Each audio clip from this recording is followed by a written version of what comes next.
Krishna. Warm welcome for Bhagavatam story.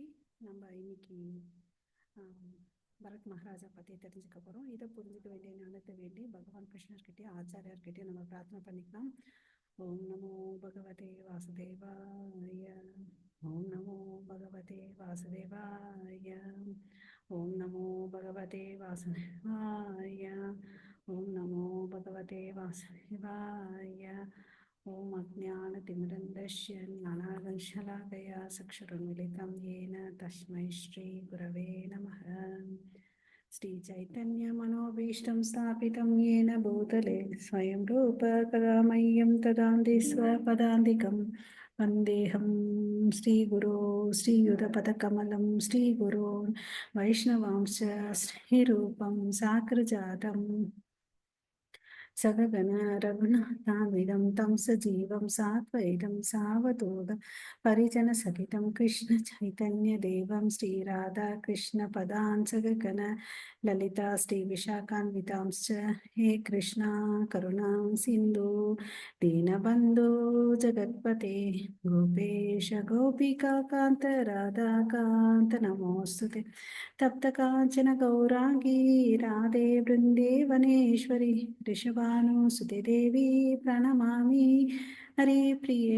वाञ्छाकल्पतरुभ्यश्च कृपा सिन्धुभ्येव च पतितानां पावनेभ्यो वैष्णवेभ्यो नमो नमः. नमो ब्रह्मण्यदेवाय गोब्राह्मणेदाय च जगदिदाय कृष्णाय गोविन्दाय नमो नमः.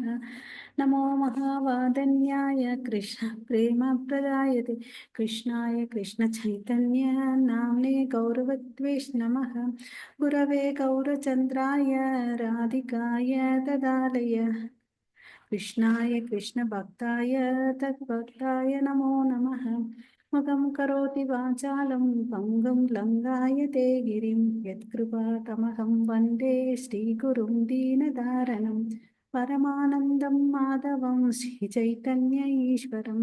नमः पङ्कजनाभाय नमः पंकजमालिने नमः पङ्कजनेत्राय नमस्ते पञ्चगाङ्ग्रहे. कृष्णाय वासुदेवाय देवकीनन्दनाय च नन्दगोपकुमाराय गोविन्दाय नमो नमः. नमो विष्णुपादाय कृष्णप्रेष्ठाय भूतले श्रीमते भक्तिवेदान्त स्वामिनिधि नामिने. नमस्ते सरस्वती देवे गौरवाणी प्रचारिणि निर्विशेष शून्यवादे भाषादेशधारिणि. नारायणं नमस्कृत्यं नरं चैव नरोत्तमं देवीं सरस्वतीं व्यासं उजय उदीरयेत्. नष्टप्रायेषु भद्रेषु नित्यं भागवतः सेवया भगवती उत्तमश्लोके भक्तिर्भवती नैष्यति. तत्त्वात्मकं कृष्णं भक्तरूपस्वरूपकं भक्तावतारं भक्ताख्यं नमामि भक्तशक्तिकं. जय श्री कृष्ण चैतन्य प्रभु नित्यानंद श्री अद्वैत गदाधर श्रीवासादि गौर भक्तवृंद. Hare Krishna Krishna Krishna Hare Hare Hare Ram Ram Ram Hare Hare. Hare Krishna to everyone. So நம்ம இன்னைக்கு வந்து பார்த்தீங்கன்னா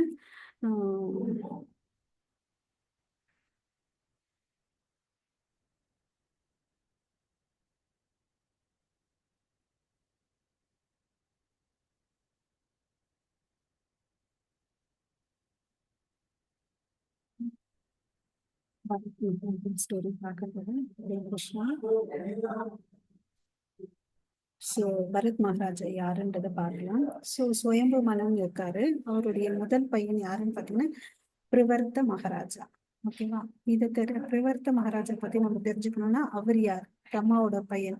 அதனால ஷார்ட்டா பிரம்மாவை பத்தி தெரிஞ்சுக்கலாம். நமக்கு எல்லாருக்கும் தெரியும் பிரம்மா வந்து யாரு. கர்ப்போதகசாயி விஷ்ணுடைய வயிற்றுல இருந்து ஒரு தாமரை தண்டு வந்துச்சு. அந்த தாமரை தண்டுல தாமரை மலர்ல வந்து பிறந்தவர் தான் வந்து பிரம்மா இல்லையா? ஆத்ம யோனின்னு அவருக்கு இன்னொரு பெயர். ஏன்னா தாயின் ஒரு கர்ப்பம் இல்லாம கடவுள்கிட்ட இருந்து மாத்திரம் இருந்தாரு. அதனால அவருக்கு வந்து ஆத்ம யோனின்னு ஒரு பெயர் இருக்கு. அவர் தான் வந்து first living created by the God. முதலா அவர் தான் கிரியேட் பண்ணாரு. இவருக்கு வந்து பாத்தீங்கன்னா மானசீகமா மென்டலி வந்து பவர் இருக்கு கிரியேட் பண்றதுக்கு மக்களை. ஓகேங்களா? அது மாதிரி ஃபர்ஸ்ட் 4 குழந்தைங்களை வந்து கிரியேட் பண்றாரு பிரம்மா. ஓகே, ஆரம்பத்துல சனக, சனாதன, சனாதன, சனத்குமாரன்னு சொல்லிட்டு 4 பேரை வந்து கிரியேட் பண்றாங்க. அதுக்கு பிறகு என்ன ஆகுதுன்னு அவர் பேர்ல சொல்றாங்க, நீங்க போயிட்டு ஆஹ் இன்னும் வந்து மக்களை வந்து அதிகப்படுத்துங்கன்னு அப்படின்னு சொல்றாங்க. அவர் சொல்றாரு பாருங்க, my dear sons, now generate progeny அப்படின்னு சொல்றாங்க. பட் இவங்க என்ன பண்ணாங்க, கடவுளை பத்தி நிறைய தெரிஞ்சுக்கிட்டாங்க. ஓகேங்களா? வாசுதேவை பத்தி நிறைய தெரிஞ்சுக்கிட்டாங்க, supreme personality of God. So அதனால எங்களுக்கு அதெல்லாம் வேண்டாம், ஸோ நாங்க வந்து பக்தியில ஈடுபடுத்துறோம், எங்களுக்கு முக்தி தான் வேணும் அப்படின்னு சொல்லிட்டு நினைச்சிட்டு கிளம்பி போயிடுறாங்க. ஸோ அதனால அவங்க அப்பாவுக்கு அம்மாவுக்கு ரொம்ப கோவம் வருது. கோவம் வந்ததுனால என்ன ஆச்சுன்னு பாத்தீங்கன்னு வச்சுக்கோங்க, ஹரே கிருஷ்ணா, ஆஹ் கோவத்தால அவர் அந்த கோவத்தை எக்ஸ்பிரஸ் பண்ண மாட்டேன்றாரு. ஸோ தனக்குள்ளேயே வந்து கண்ட்ரோல் பண்ணிக்கிறாரு. Try to control. ஓகேவா? இது வந்து பாகவதம்ல இருக்குது.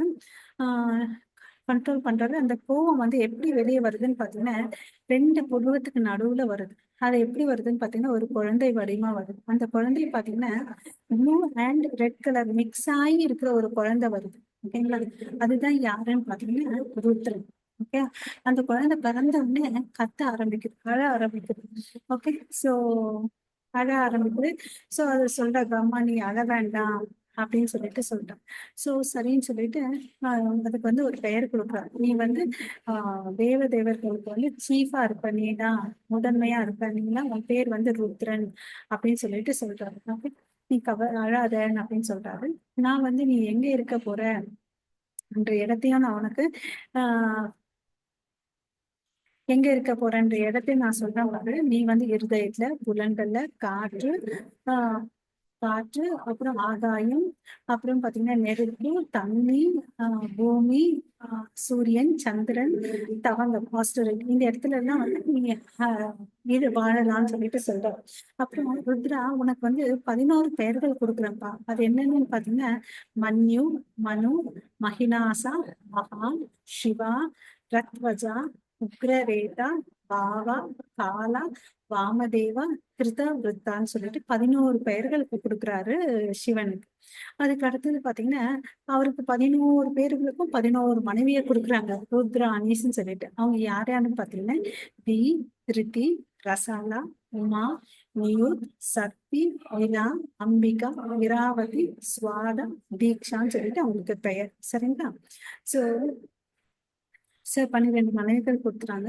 ஸோ இப்போ வந்து பாத்தீங்கன்னா இந்த பவர்ஃபுல் ருத்ரா பாடி கலர் எப்படி இருந்துச்சுன்னா நம்ம பார்த்தோம், ப்ளூ வித் ரெட் கலர்ல மிக்ஸ் ஆயிருந்துச்சு. அவர் என்ன பண்ணாரு, நிறைய அவங்க அப்பாவுக்கு ஏற்ற மாதிரி அவங்க அப்பா என்ன சொல்றாரு, போயிட்டு நீ வந்து இன்னும் பெருக்க பண்ணு அப்படின்னு சொல்றாரு. ஸோ அதனால என்ன ஆகுது, நிறைய ஆஃப் ஸ்ப்ரிங்ஸ் எடுத்துட்டு வர்றாரு. அப்படியே மக்கள் வந்து ஈண்டெடுக்கிறாங்க. அந்த ருத்ரனுடைய பேர பசங்கள்லாம் பாத்தீங்கன்னா எண்ணில் அடங்காத பசங்களா இருக்காங்க. ஓகேவா?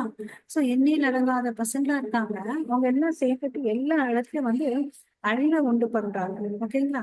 அழிவை உண்டு பண்றதுனால இந்த ஒரு ஸ்டேஜ்ல பிரம்மாவே வந்து பயப்படுறாரு, என்னடா இதுன்னு அப்படின்னு சொல்லிட்டு. அப்ப வந்து பாத்தீங்கன்னு வச்சுக்கோங்களேன், பிரம்மாங்க வந்து சிவா கிட்ட பேசுறாரு. நீ பாரு ருத்ரா, இந்த பசங்க எல்லாம் ஒரு ஸ்டேஜ்ல என்ன வந்து அழிக்கிறாங்க. ஆஹ் ஆஹ் அதனால நீ வந்து இது மாதிரி பண்ண பசங்க எல்லாம் வேண்டாம் அப்படின்னு சொல்லிட்டு சொல்றாரு. ஓகேவா? ஆஹ்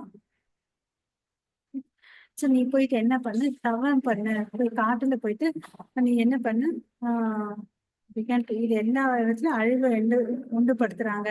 அவங்களுடைய கண்ணுல இருந்து வரக்கூடிய நெருப்பு அதெல்லாம் வந்து என்னையும் தாக்குச்சுன்னு சொல்றாரு. அப்ப நீ போயிட்டு என்ன பண்ண, தவம் பண்ண அப்படின்னு சொல்றாரு. தவம் பண்ணிட்டு வரங்களை வாங்கிட்டு நீ வந்து மக்களை வந்து மீண்டெடுன்னு அப்படின்னு சொல்றாரு. ஓகேவா? சோ அதுக்கோசம் என்ன பண்றாரு, ருத்ரன் வந்து சிவன் வந்து பரமபுருஷ பகவானை நோக்கி தவம் பண்றாரு. ஓகேங்களா? சோ அப்ப வந்து என்ன ஆகுதுன்னு பாத்தீங்கன்னா, பிரம்மாவுக்கு இன்னொரு சக்தியை, இந்த மீன்வேல் இப்படி ஆச்சுன்னா பிரம்மாவுக்கு வந்து மறுபடியும் சுப்ரீம் பர்சனாலிட்டி ஆஃப் காட் வந்து ஒரு பவரை கொடுக்குறாரு. அது என்னன்னு பாத்தீங்கன்னா, ஆஹ் இன்னும் ஒரு 10 பசங்களை எடுக்கிற மாதிரி. அவங்க யார் யார் அந்த 10 பசங்க பாத்தீங்கன்னா, மரிச்சி, அத்ரி, அங்கீரா, புலஸ்தா, புலக, கிருதௌ, பிருகு, வசிஷ்டா, தக்ஷா. அப்புறம் 10வது பையன் தான் வந்து நாரதர். ஓகேங்களா? சோ நாரதர் வந்து பாத்தீங்கன்னா deliberation of Brahma. Okay, was born from. So இது இங்க பாத்தீங்கன்னா இது மாதிரி பசங்களும் இருக்காங்க. ஓகே, சோ இவங்க எல்லாம் வந்து பாத்தீங்கன்னா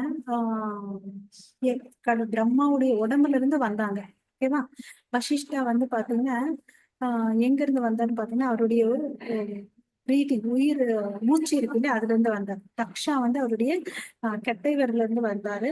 பிருகு வந்து பாத்தீங்கன்னா தொடு உணர்வு இல்லையா, அதுல இருந்து வந்தார். கிருத்தவ் வந்து அவருடைய கையில இருந்து வராரு. புலட்சியா புலட்சியா எங்க இருந்து வரான்னு பாத்தீங்கன்னா காதுல இருந்து வராரு. அங்கீதா வந்து அவருடைய வாயில இருந்து வராரு. அவருடைய கண்ணுல இருந்து அத்திரி வராங்க. அவருடைய மனசுல இருந்து மரிச்சி வராங்க. புலகா வந்து பாத்தீங்கன்னா பிரம்மாவுடைய தொப்புல இருந்து வர்றதுதான் புலகா.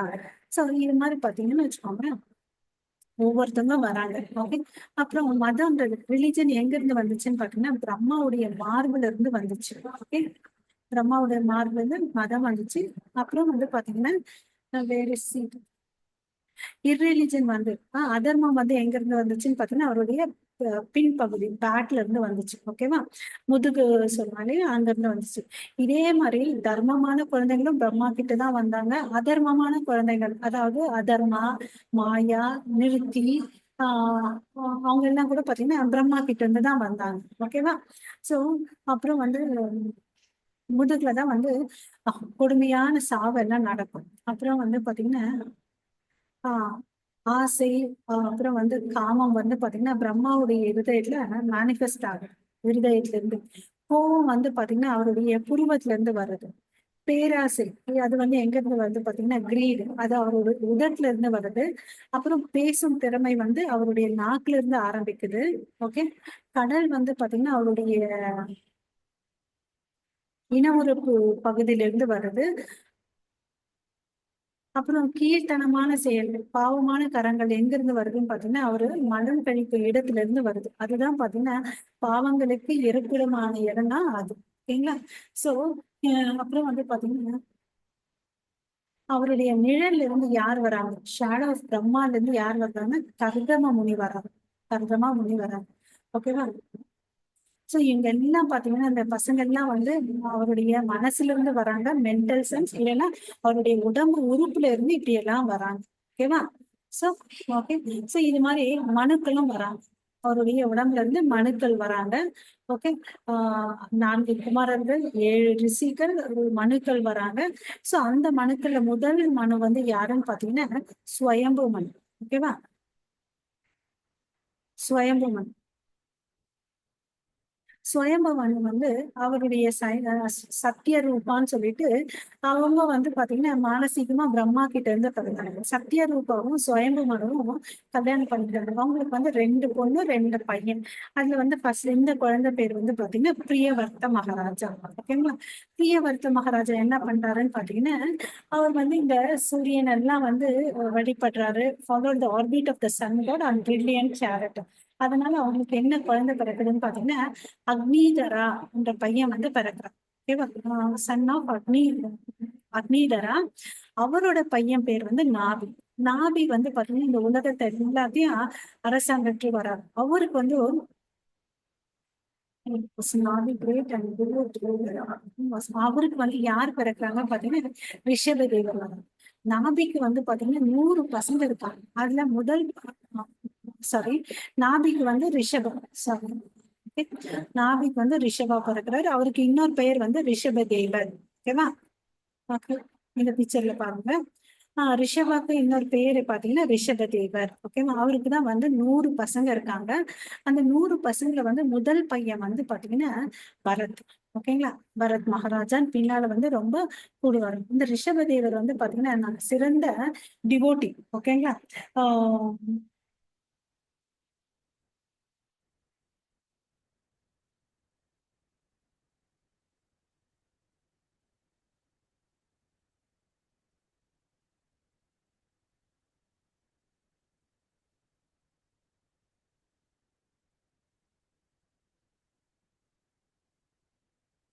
இதுல வந்து பாத்தீங்கன்னா இவர் மாத்திரம் அரசாழ்வாரு. மித்த 99 பசங்க பாத்தீங்கன்னா they will become பவர்ஃபுல்.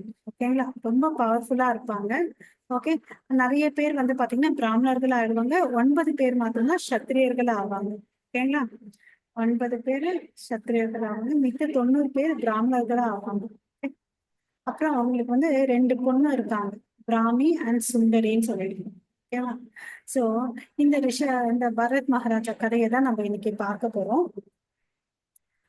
இந்த ரிஷபதேவர் வந்து தன்னுடைய வாழ்க்கை முடிவு அடையும் போது என்ன ஆறாரு, எல்லா விஷயத்தையும் அது வந்து துறந்துட்டு தான் ஏதோ ஒரு முட்டாள் மாதிரியும் ஒரு பைத்தியக்கார மாதிரியும் அவர் என்ன பண்றாரு, தெருவில் எல்லாம் போறாரு. ஓகே, எந்த ஒரு தனக்கும் வந்து இந்த போட்டோல பாத்தீங்கன்னா உங்களுக்கு தெரியும் ரிஷபதேவர் எப்படி ஒரு நல்ல அரசாண்டுட்டு வந்து தன் பசங்களுக்கு போதனைகள் எல்லாம் பண்ணிட்டு வந்தார். அதே அவர் வந்து பாருங்க, இந்த பிக்சர்ல பார்க்க முடியல, ஆடைகள் இல்லாம நிர்வாணமா ஒரு பைத்தியக்கார மாதிரி போறாங்க. அதனால மக்கள் வந்து அவருடைய நிலையை புரிஞ்சுக்காம தூற்றுவாங்க, அடிப்பாங்க. ஒருத்தவங்க எல்லாம் பாருங்க மேல இருந்து குப்பை எசிறாங்க, எல்லாம் பண்றாங்க. அவருடைய நிலை புரியல அவங்களுக்கு, அவர் உயர்ந்த நிலையில இருக்கிறாரு. ஓகேங்களா. சோ இப்படி இருந்துட்டு இருந்தார். ரிஷபதேவர் வந்து வனத்துக்கு போனோடனே பரத் மகாராஜா, அவர் தான் மூத்த பிள்ளை, அவர் வந்து பாத்தீங்கன்னு வச்சுக்கோங்களேன், இந்த 100 பசங்களை அவர் தான் முதல்வர்ன்றதால அரசாட்சம் எடுத்துக்கிறாரு. அவர் வந்து அரசாட்சி புரிஞ்சிட்டு வந்தாரு. ஓகேங்களா, இந்த அகில பாரத்துக்கும் வந்து அவர் தான் வந்து அரசனா செவ்வனே ஆண்டுட்டு வந்தார். அதனாலதான் இந்த பாரத வருஷான்ற பெயர் வந்துச்சு. ஓகேங்களா. இவரும் வந்து பாத்தீங்கன்னா நிறைய வருஷமா இந்த உலகத்தை வந்து ஆண்டுட்டு வந்தாரு. அதுக்கு பிறகு என்ன பண்ணாரு, தனக்கு வயசாகுது, வனப்பிரஸ்தா அந்த ஸ்டேஜுக்கு வந்தவுடனே அரசாங்கத்தை எல்லாத்தையும் பொறுப்புல வந்து தன் பையன்களுக்கு கொடுத்துட்டு அவர் எங்க போறாரு, வனத்துக்கு போறாரு. ஓகே. சோ ஒரு நாள் என்ன ஆச்சுன்னு பாத்தீங்கன்னா, அவர் வனத்துக்கு ஏன் போறாரு, வனப்பிரஸ்த வாழ்க்கை ஏன் ஒரு மனிதன் வாழணும்னு பாத்தீங்கன்னா, நமக்கு வர்ணாசிரம தர்மப்படி 4 நிலைகள் இருக்கு. அதாவது பிரம்மச்சாரி, கிரகஸ்தா, வனப்பிரஸ்தா அண்ட் சன்னியாசி.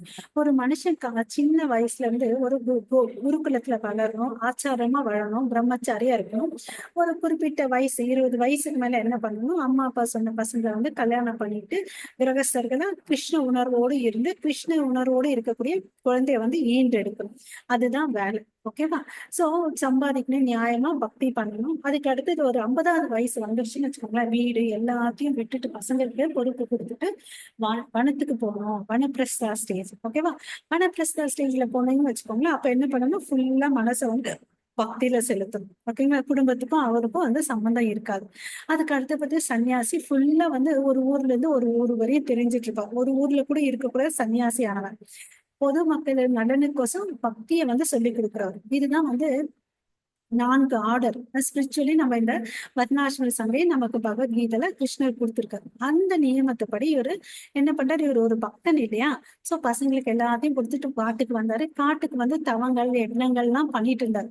ஒரு நாள் என்ன ஆச்சு, இவருக்கு நதிக்கரைக்கு போறாரு. இந்த பிக்சர்ல தெரிய பாருங்க, நதிக்கரைக்கு போறாரு. அப்ப என்ன ஆகுதுன்னு, ஒரு சிங்கம் கர்ஜிக்கிற சத்தம் கேக்குது. அங்க பாத்தீங்கன்னா ஒரு நிறைமாத கர்ப்பிணி மான் இருக்கு. அந்த சிங்கம் கர்ஜிக்கிற சவுண்ட கேட்டுட்டு அந்த நிறைமாத கர்ப்பிணிக்கு ரொம்ப பயம் வந்துச்சு. தான் உயிரை காப்பாத்துக்கணுன்றதுக்கோசம் இந்த கரையில இருந்து அந்த கரைக்கு வந்து தாண்டுறாங்க. அப்படி தாண்டும் போது அந்த குட்டி மான் வந்து அவங்க மடியில இருந்து விழுந்துடுது, வயிற்றுல இருந்து விழுந்துடுது. சோ இதை பார்த்த பரத் மகாராஜா, ஐயோ இது பாவமாச்சேன்னு அப்படின்னு சொல்லிட்டு அதை எடுக்கிறார். அந்த மானுக்கு என்ன செய்யறதுன்னு புரியல. திருப்பி வந்தா நம்ம இரையாயிடுவோம்னு சொல்லிட்டு அந்த மான் போயிடுது. இவரு பாவப்பட்டு இறக்கப்பட்டு, இவர் ரொம்ப ரொம்ப நல்லவர். எல்லா நல்ல விதமான குணங்கள் அவர்கிட்ட இருக்குது. கருணை, அன்பு, தயா எல்லாமே இருக்கு அவர் கையில. பக்தி எல்லாமே இருக்கு. பட் இவரு பாத்தீங்கன்னு வச்சுக்கோங்க, கருணையால அந்த குழந்தைய எடுத்துட்டு அந்த குழந்தை மானை எடுத்துட்டு வந்தார். ஓகேயா. சின்ன மானை எடுத்துட்டு வந்து தன் குடியில வச்சுக்கிட்டார். பாருங்க, அடுத்த பிக்சர்ல தெரியுது. இந்த குடியில உட்கார்ந்துட்டு அவர் யக்னம் பண்ணுவாரு. நாள் பட என்ன ஆச்சுன்னு பாத்தீங்கன்னா, இவருக்கு வந்து எது மேல பற்றுதல் ஆச்சு, இந்த மான் குட்டி மேல பற்றுதல் ஆச்சு. அங்க படிப்படியா பக்தியில வந்து பற்று குறைஞ்சிட்டே போயிடுச்சு. ஓகேங்களா. சோ ஒரு யாகம் யக்னங்கள் பண்றாரு. மனசு எல்லாம் வந்து பாத்தீங்கன்னு வச்சுக்கோங்களேன், இந்த மான் மேலதான் இருக்கு. அதுக்கு தேவையான உணவு ஆகாரங்கள்லாம் கொடுத்தாரு. ஓகே. அப்ப இருந்தாலும் இது என்ன பண்ணுது, இது போய் அவரை டிஸ்டர்ப் பண்ணுது, அவரு டிஸ்ட்ராக்ட் ஆறாரு. சோ இவரு என்னத்துக்கோசம் நாட்டை எல்லாம் துறவறம் பண்ணிட்டு இங்க வந்து என்ன யாகங்கள் தவங்கள் பண்ணிட்டு இருக்காரோ இப்ப என்னது டிஸ்டர்பன்ஸ் ஆகுது. எதனால? இந்த மான்னால, டீர்னால. Deer becomes dear to him. அது மாதிரி நம்மளும் நம்ம பக்தி வாழ்க்கையில யாராவது நமக்கு ஒரு டியர் பீப்புள் இருப்பாங்க, அதனால அதை டிஸ்டர்ப் ஆகாம பாத்துக்கணும். நம்ம வாழ்க்கையில வந்து எந்த டீர் இருக்கு, நம்ம எதுக்கு டியரா இருக்கோன்றத பார்த்துட்டு நம்ம கேர்ஃபுல்லா இருக்கணும். நம்ம கிருஷ்ணருக்கு தான் டியரா இருக்கிறதுக்கு முயற்சி பண்ணணும். பட் இவரு அந்த இடத்துல வந்து நில தவறிட்டாரு. அதனால என்ன ஆகுதுன்றதை இப்ப நம்ம பார்க்கலாம். சோ ரொம்ப டிஸ்ட்ராக்ட் ஆயிட்டு இருக்காரு. பக்தியை சரியா பண்ண முடியல, அவர் மனசு எல்லாம் சிதறுது. சோ ஒரு நாள் என்ன ஆச்சுன்னு பாத்தீங்கன்னா வச்சுக்கோங்களேன், அந்த மான் வந்து வரவே இல்லை. மான் வந்து குடிலுக்கு வரலையேன்னு சொல்லிட்டு அவர் என்ன பண்றாரு, ஒரு அன்னைக்கு சாயங்காலம் வரணும், வரல. சரி நாளைக்கு காலையில போய் தேடலான்னு போய் தேடுறாரு எங்கேயும் கிடைக்கல. தேடிட்டு போயிட்டு இருக்க சமயத்துல என்ன ஆச்சு தெரியுமா? அவருக்கு மரண சமயம் வந்துடுச்சு. மரணம் வரும்போது அவர் என்ன நினைச்சிட்டு இருக்காரு, மானதான் நினைச்சிட்டு இருக்காரு. ஓகே. சோ அதனால என்ன ஆச்சு, அவரு அடுத்த ஜென்மத்துல வந்து மானா பிறந்தாரு. அவர் இறந்துட்டாரு. இறக்கும் சமயத்துல கூட மானா நினைச்சதுனால அடுத்த பிறவி வந்து பாத்தீங்கன்னா மானா பிறக்கிறாரு. அடுத்த பிறவி இங்க இருக்கு பாருங்க. As a result, next birth he was born as deer. ஓகேவா? சோ நம்ம பகவத்கீதையில கிருஷ்ணர் என்ன சொல்லியிருக்காரு, நம்ம இறக்கும் தருவாயில் என்ன நினைக்கிறோமோ அதுவா ஆகும்னு நினைக்கிறோம் இல்லைங்களா? அதனால நம்ம இதுல இருந்து டேக் ஹோம் மெசேஜ் என்னவா இருக்கணும், நம்ம கிருஷ்ணரை நினைக்கணும்ன்றத நம்ம எடுத்துக்கணும். அப்புறம் வந்து பாத்தீங்கன்னா இந்த மானா பிறந்த பரத் மகாராஜா பாருங்க. ஓகே. சோ அதுக்கு அடுத்தது அந்த காட்டுலயே வந்து திரியிறாரு. அவர் எந்த ஆசிரமத்துல இருந்து பூஜை எல்லாம் பண்ணிட்டு வந்தாரு இல்லையா, அது கடவுளுடைய கருணையால அவருக்கு எல்லாம் ஞாபகம் வருது. சோ அதெல்லாம் அங்கேயே புல்ல மேய்ஞ்சிட்டு அந்த சின்ன சின்ன வேலையெல்லாம் செஞ்சுட்டு வராரு. அவருக்கு எல்லா விதமான பழைய வாழ்க்கை எல்லாம் ஞாபகம் வருது. ஓகேவா? சோ அப்புறம் வந்து அவர் இறந்து போறாரு. மறுபடியும் இறந்துட்டு அவர் என்ன ஆகுறாரு, மறுபடியும் ஒரு குடும்பத்துல பிறக்கிறார். அப்படி பிறக்கும்போது அவர் பெயர் வந்து பாத்தீங்கன்னா ஜடபரதர். அந்த ஜடபரதருக்கு எல்லா விஷயங்களும் ஞாபகம் இருக்கு. நான் அரசனா இருந்தேன், அப்புறம் மான் மேல பற்றுதல் வச்சிருந்தால மானா பிறந்தேன், இப்ப வந்து ஒரு மனுஷனா பிறந்திருக்கேன். சோ ஜடா மாதிரி இருப்பாங்க. ஓகேங்களா? அவங்க அண்ணன் தம்பிகள்லாம் பாத்தீங்கன்னா இவரோட சொத்தெல்லாம் புடுங்கிட்டு ஏமாத்துவாங்க. அதை பத்தி எல்லாம் அவர் கவலையே பட மாட்டார். ஏன்னா எனக்கு நல்லதும் வேணாம் கெட்டதும் வேணாம் இந்த உலகத்துல, நான் ஏற்கனவே நான் பிறவி எடுத்து அனுபவிச்சது போதும். அதனால அவர் என்ன எப்படி இருப்பாருன்னா ஒரு பைத்தியம் போல அமைதியா இருப்பார். ஓகேங்களா? சோ அப்புறம் வந்து பாத்தீங்கன்னா அவரும் வந்து எல்லாரும் தூட்டுறாங்க பாருங்க. மக்கள் எல்லாம் தூட்டுவாங்க. அவங்களுக்கு பலம் அதிகமா இருக்கும். அவங்க அண்ணன் எல்லாம் நல்லா வேலை வாங்கிப்பாங்க. அண்ணன் அண்ணி எல்லாம், அவங்க அண்ணி எல்லாம் சாப்பாடு கருகி போன சாதம், உதவாத சாதத்தை தான் கொடுப்பாங்க. நல்ல சாப்பாடெல்லாம் கொடுக்க மாட்டாரு. அப்புறம் ஒரு நாள் என்ன பண்ணாங்க, இவர் நல்ல வாட்ட சாட்டமா இருக்கிறதுக்கோசம் பார்த்துட்டு இந்த காட்டுவாசிகள் வந்து காளிக்கு வந்து பலி கொடுக்கணும்னு சொல்லிட்டு இவரை கூட்டிட்டு போறாங்க.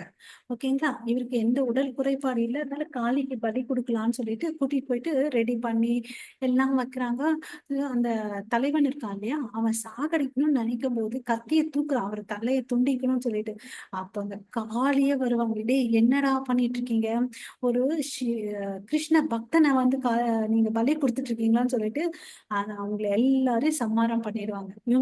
இவங்களை வந்து காப்பாத்துவாங்க அந்த ஜடபரதனை. ஓகேங்களா? இது வந்து இங்க இந்த இடத்துல இருக்கு பாருங்க.